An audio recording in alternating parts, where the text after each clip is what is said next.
믿음은 들으면서 나며 이런 제목으로 말씀을 나눕니다. 우리 기독교는 믿음을 많이 강조합니다. 예수님께서도 공생애 동안 사역하시면서 제자들에게 믿음을 강조하셨어요. 그래서 믿음을 또 칭찬하시면서 믿음이 결국은 영혼 구원으로 이어지고 그 믿음이 병을 치료받고 문제들을 해결해 주셨습니다. 그러나 믿음이 없었을 때는 또 책망을 하셨습니다. 왜 이렇게 믿음을 중요하게 생각할까요? 믿음이 있으면 하나님의 기적을 볼 수도 있지만 더 중요한 건 믿음의 결국 곧 영혼 구원입니다. 예수 믿어서 영혼이 구원받아 천국에 간다. 예수 믿는 근본 목적, 우리가 예수 잘 믿고 하나님 나라 천국 가는 겁니다. 그러니까 죽을 영혼이 다시 하나님 나라에 가서 영생을 얻어서 영원히 사는 그런 복이 믿음으로 말미암아 주어지는 겁니다.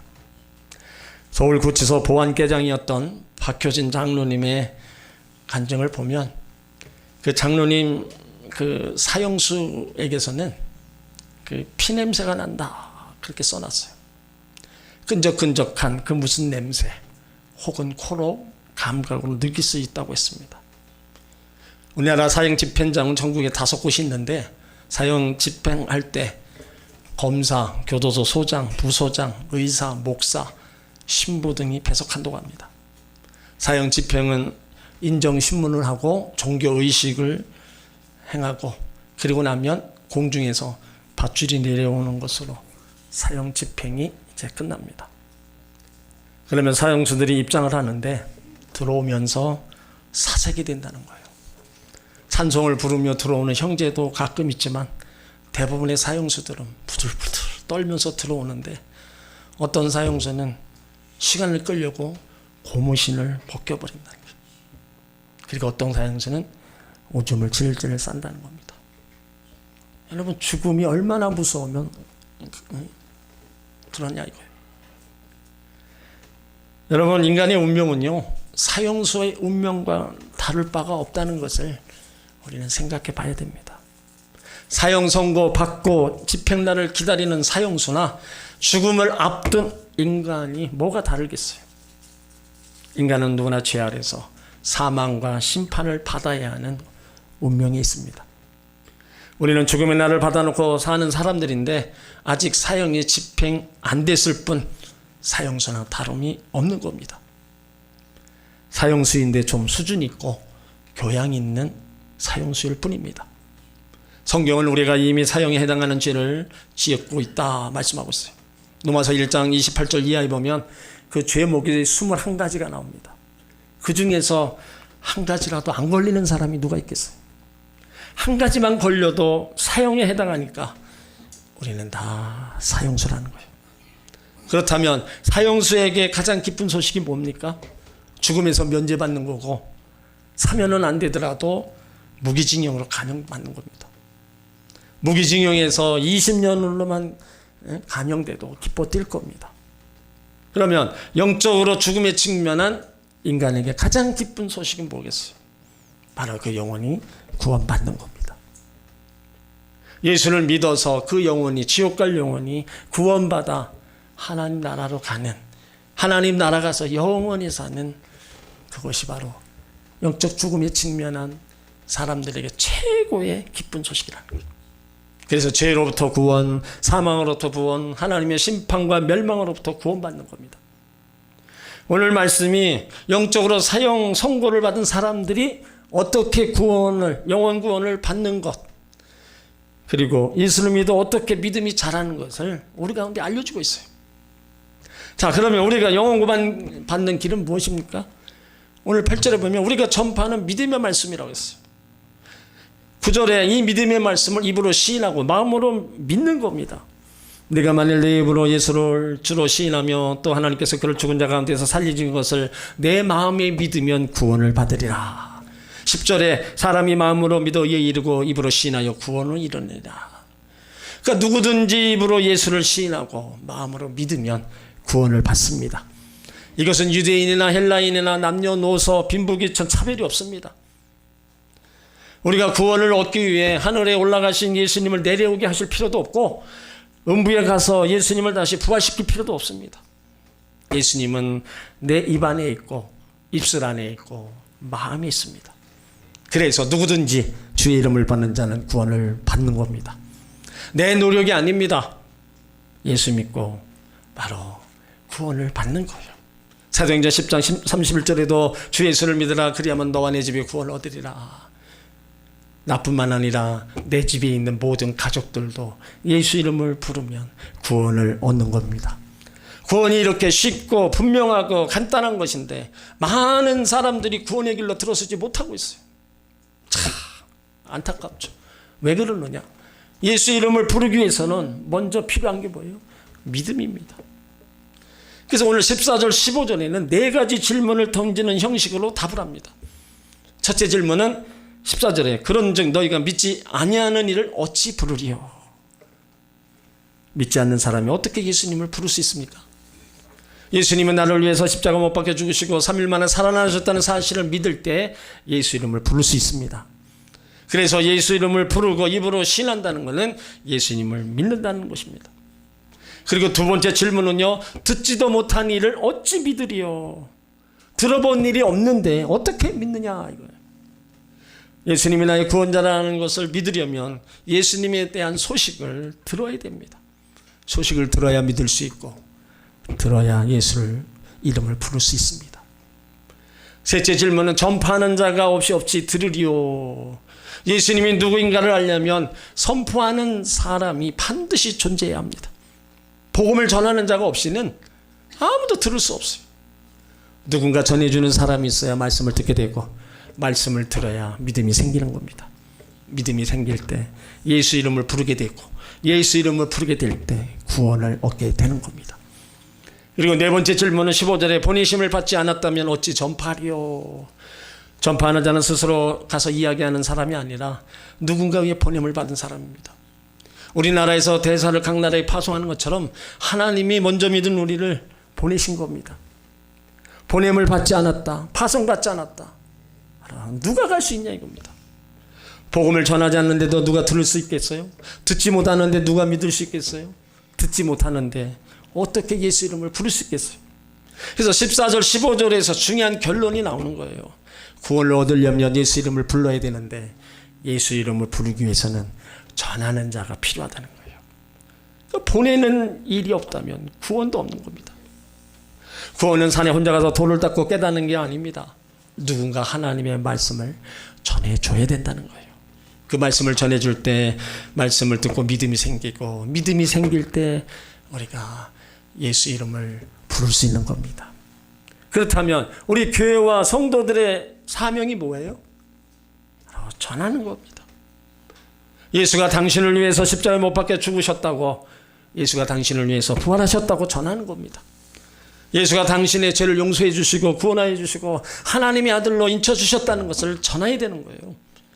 이거 예수님은 부활하셔서 지금도 우리와 함께 계신다. 우리와 세상 끝날까지 함께 하실 거다. 전하는 거예요. 이렇게 구원의 기쁜 소식을 전하러 가는 사람의 발이 아름답다는 겁니다. 왜 아름다워요? 생명을 전하고 그 생명을 살리는 소식을 전하니까 아름다운 겁니다. 오늘 15절에 기록된 아름답도다 좋은 소식을 전하는 자들의 발이요. 복음에 비친 것을 아는 사람들이 복음을 들고 다른 언어, 다른 문화권, 다른 종족에게로 갑니다. 위험과 고통과 외로움과 가난을 무릅쓰고 구원의 기쁜 소식을 전하기 위해서 떠납니다. 조국을 떠나고 일가 친척을 떠나고 직장을 떠나 예수를 때 복음을 들고 이방인들 속으로 뛰어가는 분들이 있어요. 이분들을 우리는 선교사라고 부릅니다. 거기에는 평신도 선교사도 있고 목회자 선교사도 있습니다. 우리는 가지 못하지만 때로는 물질로 보내는 선교사, 기도하는 선교사로 우리가 여기서 하고 있고, 선교지에 나가 있는 이들은 우리를 대신해서 복음을 전하는 겁니다. 자, 그러면 왜 전도자의 발걸음이 아름답습니까? 구원의 기쁜 소식을 전하는 발이기 때문에 아름답다는 거예요. 복음은요, 복된 소식 누구에게나 필요한 겁니다. 세상에 나쁜 소식 전하는 사람 많습니다. 그러나 복음은 생명을 살리는 소식이기 때문에 제일 기쁜 소식. 그러니까 우리가 복음 전하는 거는요, 생명을 구하는 것과 같습니다. 여러분, 세상에서 가장 귀한 게 뭡니까? 온 천하를 얻고도 그 목숨을 잃으면 뭐가 소용이 있겠어? 아무 의미가 없는 거예요.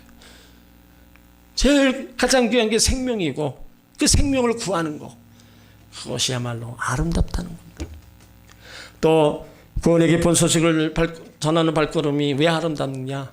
예수님의 지상명령을 바로 지키는 일이기 때문입니다. 이 명령 때문에 바울과 바나바는 유럽으로 향했고, 의심이 많은 토마는 인도로 갔고, 모리슨 테일러는 중국으로 갔고, 리륜 식터는 저 아프리카로 떠났습니다. 이 명령에 순종하기 위해서 토마스 원도우드 아펜절러 목사님이 우리나라에 복음을 들고 온 거예요. 그렇다면 여러분, 우리가 이 복음에 순종해서 가까운 사람에게 가야 된다는 겁니다. 먼 곳에는 안 가도 내 가장 가까이 있는 가족이나 자녀들, 형제들에게 우리는 복음을 전해줘야 된다는 거예요. 예수님의 명령입니다. 하늘로 가시면서 우리 가운데 그걸 부탁하고 가신 거예요. 그리고 구원의 기쁜 소식을 전하는 발걸음에는요, 상급과 면류관이 있다는 겁니다. 무디 목사님은 복음을 전하는 사람은 하나님 나라에서 VIP가 된다 그랬습니다. 이 말은 복음을 전하는 사람에게 하나님께서 상급과 면류관을 주신다는 겁니다.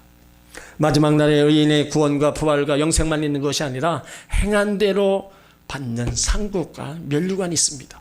다니엘서 12장 3절에 지혜 있는 자는 궁창의 빛과 같이 빛날 것이요 많은 사람을 옳은 대로 돌아가게 한 자는 별과 같이 영원토록 비추리라.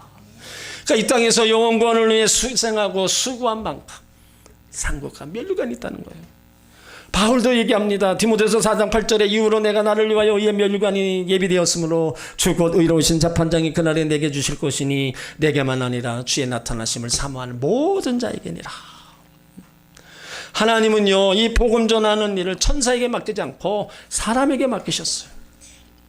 그렇다면 성도 여러분의 발이 죄악으로 달려가는 발이 아니라 구원의 기쁜 소식을 전하는 발이 되시길 바랍니다. 그래서 하나님 앞에서 나중에 상급과 면류관을 받으시기를 예수 이름으로 축원합니다. 오늘 16절에 보면 이제 복음을 전했지만 모든 사람들이 복음에 순종한 게 아닙니다. 그러나 저희가 다 복음을 순종치 아니하였도다. 이사야가 가로되 주여 우리 전하는 바를 누가 믿었나이까. 복음을 전했는데 어떤 사람은 순종하고 어떤 사람은 순종하지 않았어요. 복음을 들을 수 있었던 이방인들은 복음을 받아들였는데, 복음을 받아들여야 했던 이스라엘은 복음을 거부하고 예수님을 십자가에 못 박아 죽었습니다. 왜 그들이 복음을 거부했을까요? 복음을 듣지 못해서? 아니면 알아듣지 못해서? 아닙니다. 오늘 17절에 보면 믿음은 들으면서 나며 들으면 그리스도의 말씀에서 나는데, 저들은 복음을 거부하고 복음에 대해 반응하지 않고 메시아를 죽였습니다. 그 이유가 18절에 보면 그러나 내가 말하노니 저희가 듣지 아니하였느뇨? 그렇지 아니하다. 그 소리가 온 땅에 퍼졌고 그 말씀이 땅끝까지 이르렀도다. 저희가 듣지 않았기 때문에 복음을 거부한 게 아니라 그 누구보다도 먼저 복음을 알았고 먼저 들었습니다.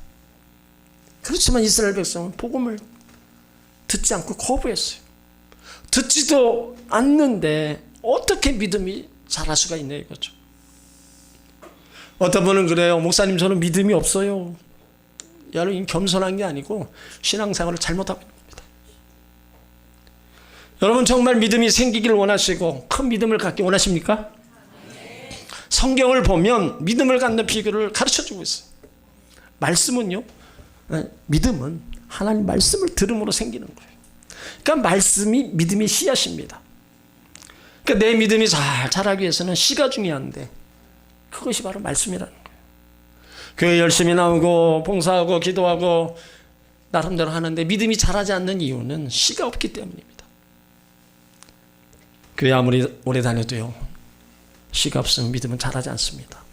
이 씨 말씀, 하나님 말씀을 들어야 믿음이 생기는 거예요. 어떤 사람은 교회 나오는데 말씀을 들을 때만 졸고 딴 행동하고 딴 생각합니다. 여러분, 교회 와서 주 목적이, 주 핵심이 설교입니다. 이걸 우리가 듣지 못하면요, 내 믿음이 절대로 잘하지가 않는 거예요. 그래서 우리가 어떤 환경이 예배 때 찾아와도요, 그거를 다 극복하고 하나님 말씀에 우리가 집중해야 되는 거예요. 여러분, 우리가 믿음을 갖고 싶으면 이 말씀을 잘 들어야 되는 거예요. 이거 아니면 절대로 내가 믿음을 갖고 내가 아무리 믿습니다 해도 그것은 다 물거품입니다. 그러므로 말씀이 있어야 믿음이 생기는 것을 아시길 바랍니다. 응? 믿음이 생기는 두 번째 비결은요, 바로 좋은 땅입니다.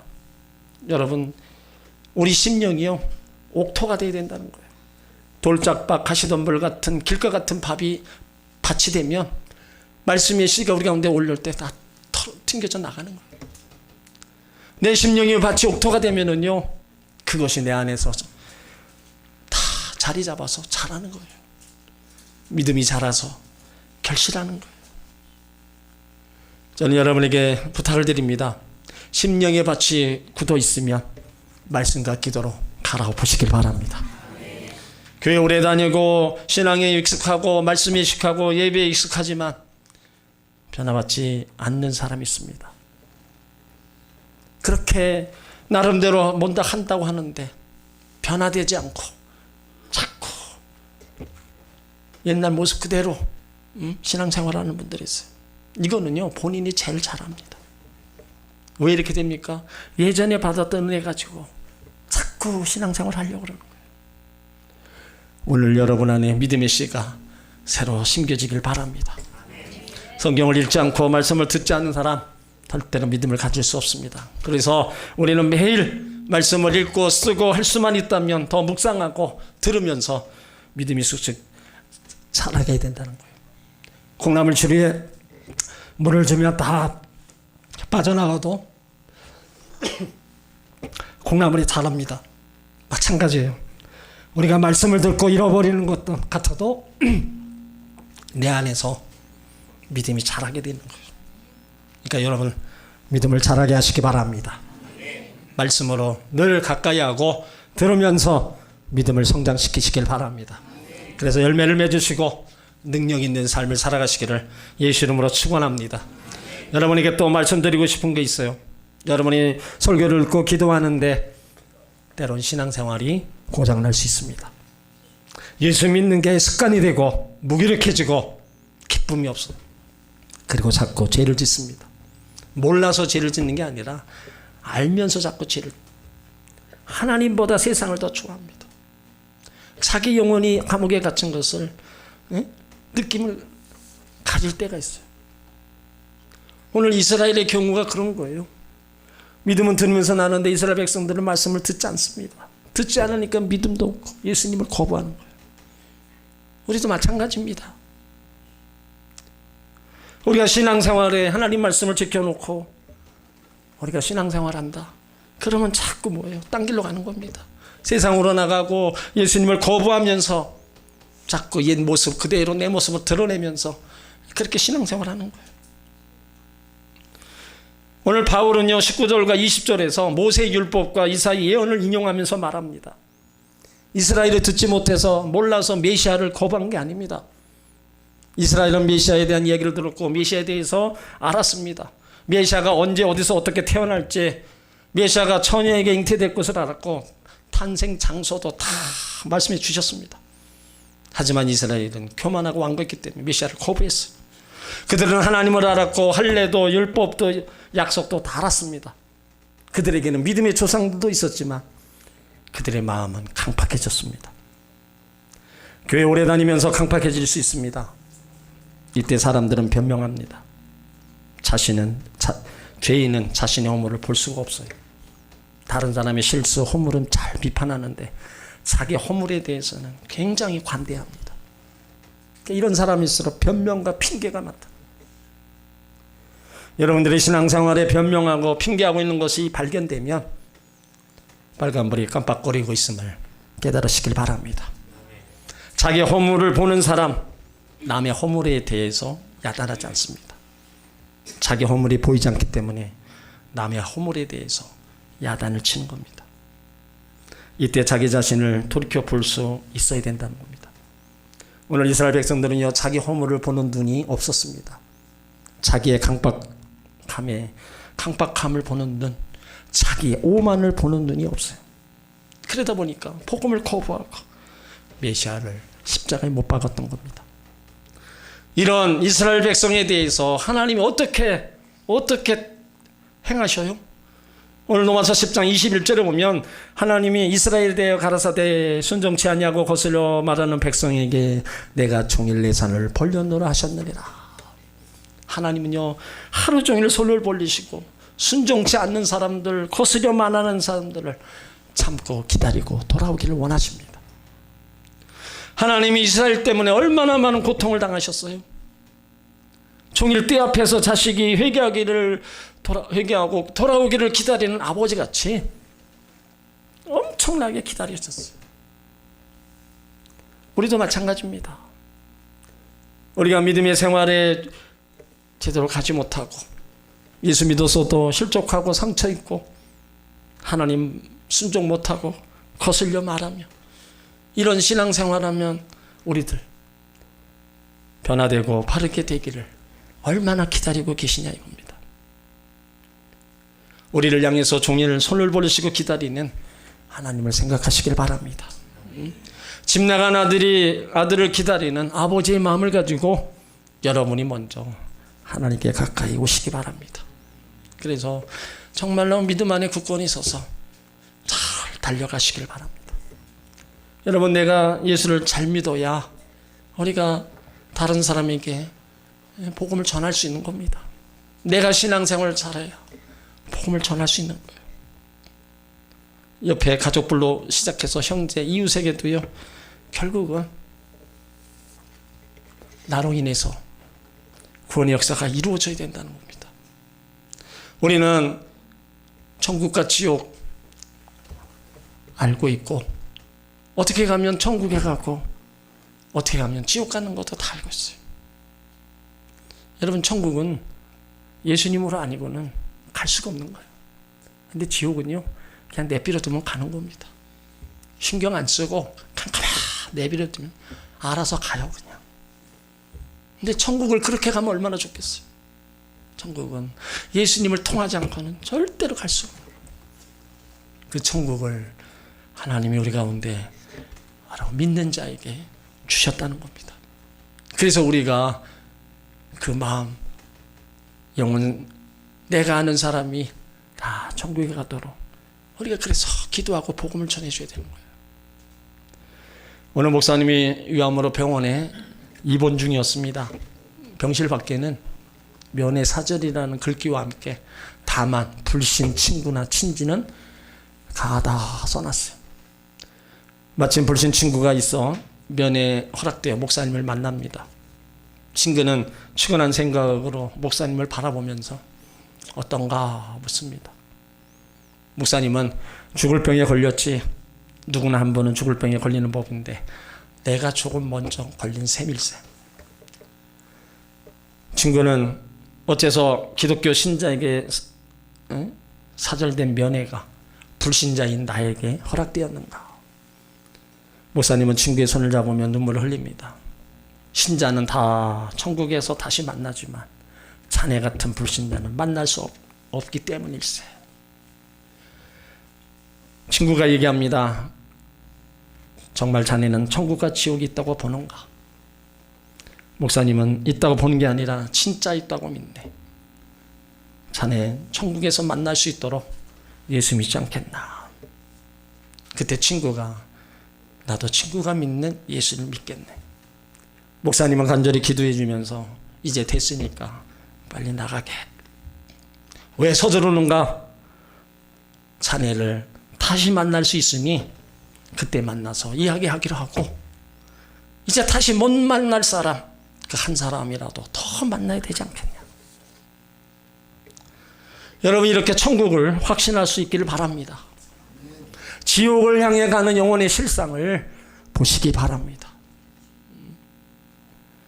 우리 하나님이요 자녀예요. 우리가 먼저 예수 믿고 구원받았으면 우리의 믿음이 하나님을 기쁘시게 하는 믿음으로 성장해야 되고 하나님의 기적을 일으키는 믿음으로 우리가 살아가야 됩니다. 죽어가는 영혼을 바라보며 아무 느낌이 없는 게 아니라 영혼 사랑하는 마음과 구원의 열정을 우리가 가져야 됩니다. 전도는요, 지옥 갈 영혼을 천국으로 인도하는 거예요. 그러니까 아름다운 발걸음이고, 그러니까 우리가 복음을 부지런히 전해야 돼. 믿지 않은 일을 어찌 부르리요? 듣지 못한 일을 어찌 믿으리요? 전파하는 자가 없이 어찌 들으리요? 먼저 믿는 우리 보내심을 받은 자들입니다. 보내심을 받은 자답게 가까이 있는 분들에게 복음을 전하시길 바랍니다. 여러분, 들어야 믿음이 생겨요. 그래야 예수님을 입으로 시인하고 마음으로 믿어 구원을 받는 겁니다. 하나님은 지금도요, 이 땅에 있는 모든 사람이 구원받기를 원하세요. 왜 그럴까요? 하나님의 모양과 형상대로 지음받은 인간이 지옥 가는 걸 누가 원하겠어요? 다 예수님을 통해서 하나님 아버지가 계신 그 천국에 오기를 원하는 거예요. 그런데 인간은 그 하나님 아버지의 마음을 모르고 각기 제갈 길로 다 갑니다. 그 길이 어떤 길인지도 모르고 지금 가고 있는 거예요. 바라기는 여러분의 가족 형제들이 먼저 믿는 여러분들을 통해서 복음의 소식이 전해지길 바랍니다. 그래서 그 소식을 듣고 믿음이 생기고 예수님을 입으로 시인하고 마음으로 믿어 영혼 구원 받는 역사가 나타나기를 예수 이름으로 축원합니다. 아멘.